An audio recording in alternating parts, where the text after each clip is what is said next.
ಸಾಮಾನ್ಯ ಮನುಷ್ಯನ ದುಃಖಕ್ಕೆ ಕಾರಣ ಅತಿ ಸಣ್ಣದು ಆದರೆ ಮುಖ್ಯವಾಗಿದ್ದು ಅಂತ ನಮ್ಮ ಗುರುಗಳು ಯಾವಾಗಲೂ ಹೇಳ್ತಿದ್ರು.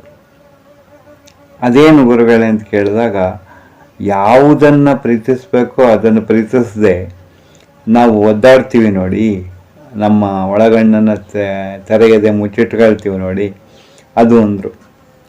ಹೇಗೆ ಗುರುಗಳೇ ಇದು ಅಂದರೆ, ನೋಡಿ ಒಂದು ಉದಾಹರಣೆ ಹೇಳ್ತೀನಿ ಸಣ್ಣದು. ಯಾರೋ ಒಬ್ಬ ಸಣ್ಣ ಉದ್ಯಮದಿಂದ ಬೆಳೆದು ಸ್ವಲ್ಪ ಹಣ ಮಾಡಿರುವ ಒಬ್ಬ ಯುವಕ ಅಥವಾ ಯುವತಿ ಅನ್ಕೊಳ್ಳಿ, ಅವರೊಂದು 40 ಲಕ್ಷದ ಕಾರ್ ತಗೊಂಡಿರ್ತಾರೆ. ಆವಾಗ ಅವರಿಗೆ ಕಾರ್ ಬಗ್ಗೆ ಸಹಜವಾಗಿ ಹೆಮ್ಮೆ ಇರುತ್ತೆ. ಆ ಕಾರ್ನಲ್ಲಿ ಯಾರಾದ್ರು ಅವರ ಸ್ನೇಹಿತರೊಂದಿಗೆ ಅವರು ಪ್ರಯಾಣ ಹೊರಟಿರ್ತಾರೆ ದೂರದ ಒಂದು ಹಳ್ಳಿಗೆ ಅಂತ ಅನ್ಕೊಳ್ಳೋಣ. ಉದಾಹರಣೆಗೆ ಬೆಂಗಳೂರಿಂದ ಒಂದು ಮಲೆನಾಡಿನ ಹಳ್ಳಿಗೆ ಹೊರಟಿರ್ತಾರೆ. ಆವಾಗ ಆ ಕಾರು ತೆಗೆದುಕೊಂಡ ಸ್ನೇಹಿತ ಅಥವಾ ಸ್ನೇಹಿತೆಗೆ ಕಾರಿನ ಬಗ್ಗೆ ಹೆಮ್ಮೆ.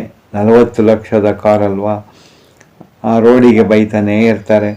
ಅಯ್ಯೋ, ರೋಡೆಲ್ಲ ಕೆಟ್ಟೋಗಿದೆ, ಮಳೆಗಾಲದಲ್ಲಿ ಪ್ರಯಾಣ ಕಷ್ಟ, ಕಾರಿನ ಸೈಲೆನ್ಸರ್ ಗತಿ ಏನೋ ಅಥವಾ ಕಾರಿನ ಟೈರಿನ ಗತಿ ಏನೋ, 40 ಲಕ್ಷ ಕಾರು, ಎಲ್ಲ ವಿಶೇಷಗಳನ್ನು ದಾರಿಯುದ್ದಕ್ಕೂ ಹೇಳ್ತಿರ್ತಾರೆ. ಮಧ್ಯೆ ಎಲ್ಲರೂ ನಿಲ್ಲಿಸಿದಾಗ ಆ ಸ್ನೇಹಿತರು ಹೊರಗಡೆ ಇಳಿದು ಜನರನ್ನೆಲ್ಲ ಮಾತಾಡಿಸ್ತಾರೆ. ಈ ಕಾರಲ್ಲಿ ಡ್ರೈವಿಂಗ್ ಸೀಟಲ್ಲಿ ಇರೋರು ಮಾತ್ರ ಅಲ್ಲೇ ಕೂತಿರ್ತಾರೆ, ಅವ್ರು ಹೊರಗೆ ಬರಲ್ಲ.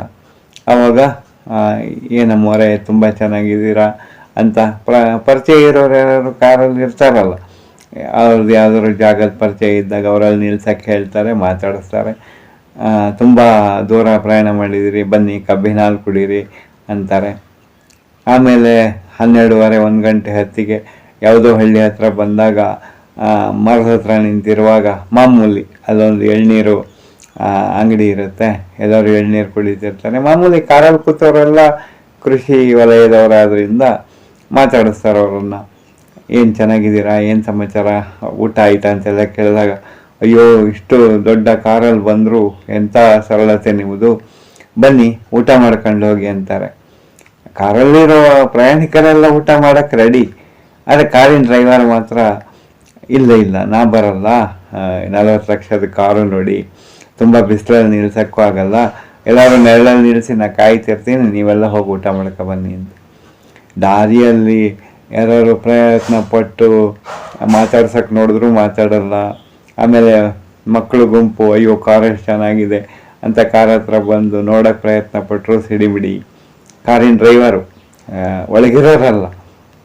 ಇದು ಯಾವುದನ್ನು ಪ್ರೀತಿಸಬೇಕೋ ಅದನ್ನು ಪ್ರೀತಿಸದೆ ಈ ಕಾರಿನ ಡ್ರೈವರು ಕಾರನ್ನು ಅತಿಯಾಗಿ ಪ್ರೀತಿಸ್ತಾನಲ್ಲ, ಅದಲ್ವ ದುಃಖಕ್ಕೆ ಕಾರಣ.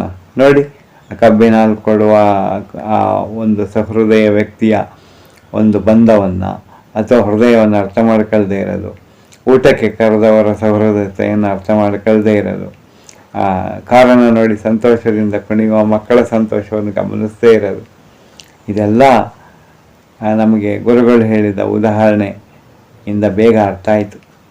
ಇದಲ್ವಾ ನಿಮ್ಮ ಜೀವನದ ಮುಖ್ಯವಾದ ದುಃಖದ ಕಾರಣ. ಇದನ್ನು ಒಂಚೂರು ನಾವು ದಾಟಿ ಬಂದುಬಿಟ್ರೆ ಎಷ್ಟು ಅದ್ಭುತ, ಎಷ್ಟು ಖುಷಿಯಾಗಿರ್ಬೋದಲ್ವ.